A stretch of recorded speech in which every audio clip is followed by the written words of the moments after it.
ఒక మాటలో చెప్పాలంటే ఆంధ్రప్రదేశ్ రాజధాని అమరావతికి చట్టబద్ధత ఇప్పుడు అసలు పెద్ద ఇష్యూనే కాదు. ఎందుకంటే అటు కేంద్రంలోనూ ఇటు ఆంధ్రప్రదేశ్లోనూ కూటమి ప్రభుత్వమే ఉంది. కూటమిలో ఉన్న పార్టీలన్నీ కూడా అమరావతికి అధికారికంగా అంగీకరించినవి. ఒక్క ప్రతిపక్ష వైసీపీ తప్ప మిగిలిన పార్టీలన్నీ రాజధానిగా అమరావతి ఉండాలని ఎప్పటి నుంచో చెప్తున్నాయి. అటు కేంద్రంలోనూ ఇటు రాష్ట్రంలోనూ కూటమి ప్రభుత్వమే ఉండి అమరావతికి చట్టబద్ధత కల్పిస్తూ రైతులకు భరోసా ఇవ్వకపోతే అంతకంటే అవమానం మరొకటి ఉండేది కాదు. పార్లమెంట్లో రాజధాని అమరావతికి చట్టబద్ధత కల్పించడం ద్వారా గత కొన్ని సంవత్సరాలుగా ఆంధ్రప్రదేశ్ రాజధాని విషయంలో కొనసాగుతున్న అనిశ్చితికి స్వస్తి పలికినట్లయిందనే చెప్పొచ్చు. భవిష్యత్తులో అధికారంలోకి వచ్చే వాళ్ళు ఆంధ్రప్రదేశ్ రాజధానిని మార్చాలంటే ఇప్పుడు వ్యవహారం అంత ఈజీగా ముందుకు సాగదు. దీనికి ప్రధాన కారణం గతానికి భిన్నంగా ఏకంగా పార్లమెంట్లోనే ఒక రాష్ట్ర రాజధాని విషయాన్ని విభజన చట్టంలో సవరణ చేయడం ద్వారా పొందుపరచడమే. ఇంతవరకు అంతా బాగానే ఉంది. ఇప్పుడు రాజధాని అమరావతి విషయంలో ఆంధ్రప్రదేశ్ ముఖ్యమంత్రి చంద్రబాబు నాయుడు ముందు ఉన్న అతిపెద్ద సవాల్ ఏంటంటే వచ్చే ఎన్నికల నాటికి అమరావతిలో ఇప్పుడు చేస్తున్న పనులన్నీ పూర్తి చేయటమే.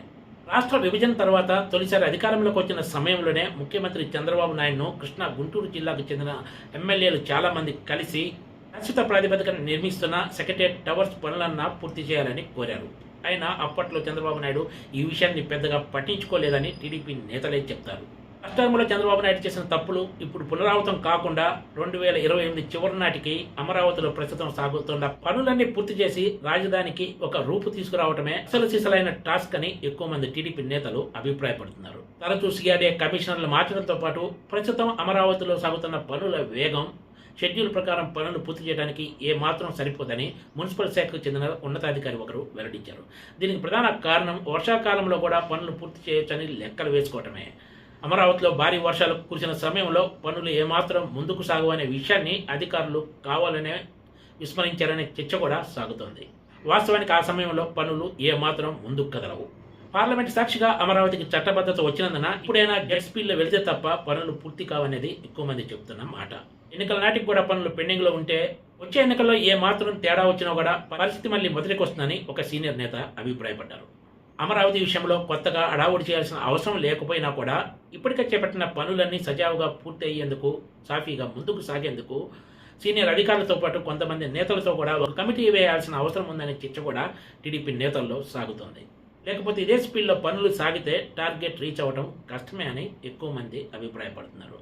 గతానికి భిన్నంగా ఈసారి చంద్రబాబు నాయుడు తాను అనుకున్న కంపెనీలకు పనులు కేటాయించి వదిలేస్తున్నారని, గతంలో లాగా పనుల ప్రోగ్రెస్ను మానిటర్ చేయడం లేదనే అభిప్రాయం ఎక్కువ మంది టీడీపీ నేతల్లో కూడా ఉంది. పాత వాటిని పక్కన పెట్టి ఆయన ఎంతసేపు కొత్త ప్రాజెక్టులపైనే ఫోకస్ పెడుతున్నారని చెప్తున్నారు. అందులో భాగంగా పుట్టుకొచ్చిందే అమరావతి 2వ దశ అనేది ఎక్కువ మంది నేతల అభిప్రాయం. వాస్తవానికి ఫస్ట్ టర్మ్లో గెలిచినప్పుడు కానీ తర్వాత కానీ ఎప్పుడు రాజధాని 2వ దశ అంశం ఎక్కడ ప్రస్తావనకు రాలేదు.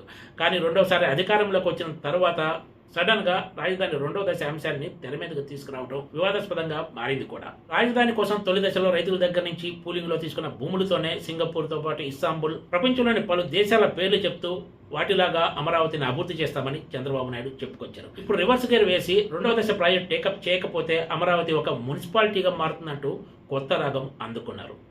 అమరావతి 2వ దశ పనులు గ్రీన్ఫీల్డ్ ఇంటర్నేషనల్ ఎయిర్పోర్ట్తో పాటు స్పోర్ట్స్ సిటీ, గ్రీన్ ఇండస్ట్రీస్ కోసమే అంటూ చెప్తున్న విషయం తెలిసిందే. చంద్రబాబు అమరావతి 2వ దశ ప్రాజెక్టును తెర మీదకి తీసుకురావటం వెనక భారీ కథే ఉందనేది టీడీపీ నేతల్లోనే సాగుతున్న చర్చ. మరి తొలి దశ అమరావతి ప్రాజెక్టును ఎంత విజయవంతంగా పూర్తి చేసి 2వ దశ ప్రాజెక్టు విషయంలో ఆంధ్రప్రదేశ్ ప్రజలకు చంద్రబాబు నాయుడు ఎలాంటి నమ్మకం కల్పిస్తారో రాబోయే రోజుల్లో కానీ తేలదు.